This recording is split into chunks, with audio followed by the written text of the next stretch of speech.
मनोज एक छोटे से शहर में रहने वाला एक जनरेटर ऑपरेटर था। वह अपने छोटे से शहर का इकलौता जनरेटर ऑपरेटर था और इसीलिए हर शादी में शहर वाले मनोज को ही बुलाया करते थे।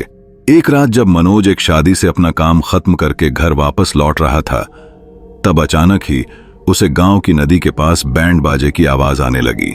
वह सुनकर बहुत हैरान हुआ क्योंकि नदी के पास वाली जमीन एक दलदल बन चुकी थी और कई लोगों की उसमें धंसने की वजह से मौत भी हो चुकी थी। मनोज ने अपनी साइकिल घुमाई और नदी के पास देखने गया कि आखिरकार इतनी रात गए किसकी बारात इतने खतरनाक रास्ते से जा रही थी। मनोज जैसे ही नदी के पास पहुंचा, उसकी आंखें फटी की फटी रह गईं। उस नदी के पास एक बारात जा रही थी।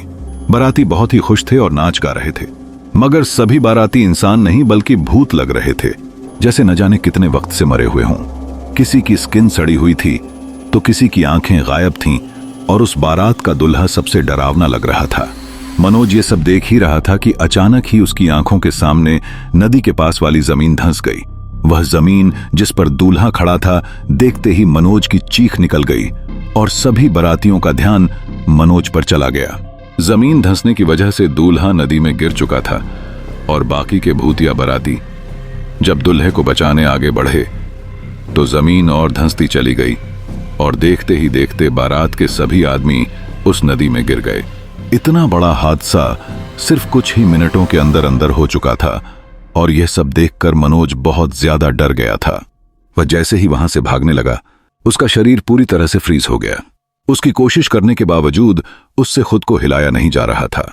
तभी मनोज को ऐसा लगा जैसे उसके पीछे कोई खड़ा है। उसने पीछे देखा तो एक भूतिया औरत उसके पीछे खड़ी रो रही थी। वह मनोज से कहने लगी, भाई साहब हमारी मदद करो, हम सबके पति मर गए हैं, मेरा बेटा मर गया है, उसकी लाशें निकलवा दो।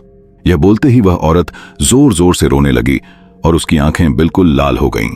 उसकी आंखों में देखते देखते मनोज उसके वश में आ गया। धीरे धीरे वह नदी की तरफ जाने लगा और सभी भूतिया औरतें उसके आसपास इकट्ठी होकर जोर जोर से रोने लगीं। मनोज नदी में कूदने ही वाला था कि उसका बड़ा भाई दौड़ता हुआ आया और उसने मनोज के ऊपर एक राख जैसी चीज डाल दी। वो राख सर पर पड़ते ही मनोज वापस होश में आ गया और डर के मारे चिल्लाने लगा।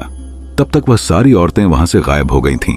मनोज का भाई उसे संभालकर घर ले गया और उसने उसे सुला दिया।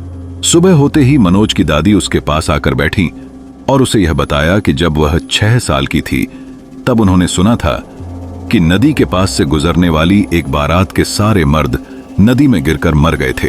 उसके बाद से जो भी लोग रात के समय उस नदी से गुजरे, उनमें से न जाने कितने लोगों ने नदी में कूदकर अपनी जान दे दी और इसीलिए वहां के लोग रात में वह नदी का रास्ता नहीं लेते।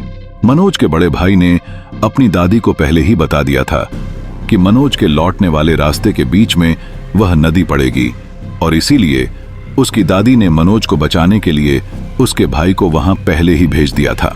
उस दिन के बाद मनोज फिर कभी उस नदी के आसपास भी नहीं भटका। क्या आप भी मनोज की तरह लाइफ में कभी भूतों की बारात देखना चाहेंगे? कमेंट में जरूर लिखिए।